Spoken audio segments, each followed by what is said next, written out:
Hello and welcome to our Easy English podcast. I am Emily. And I am Paul. Hi, everyone. We are happy to help you learn today. Today, we have a very interesting topic. We are asking, can we speak English in our daily life? That is a great question. Many students think they can only speak English inside a classroom. Right. They think, I don't live in London or New York, so I cannot practice. But Paul, is that true? No, it is not true. You can use English anywhere. You can build it into your daily routine. So, how do we start? Sometimes I feel shy speaking English when I am alone. You can start with simple things. For example, look around your room. Name the objects in English. Oh, I like that.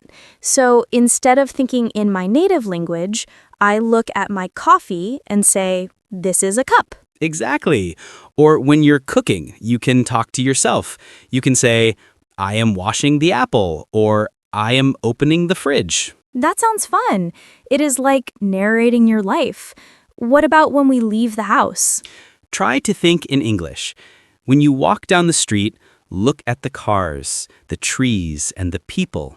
Describe them in your head. That is a good tip. And I suppose listening to music helps too. Yes. Listen to English songs or watch a movie. It helps you hear how people speak in real life. So the secret is to practice a little bit every single day. Yes.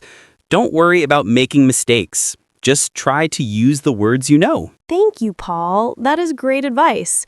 Let's all try to use English today.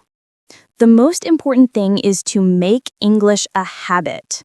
You don't need 1 hour. Just 5 to 10 minutes every day is enough. Yes, consistency is the key.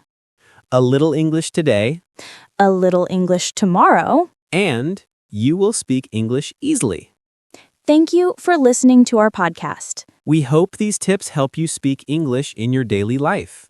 Remember, practice every day. And have fun while learning. Good luck, everyone. Thanks for listening. See you next time. Bye, everyone.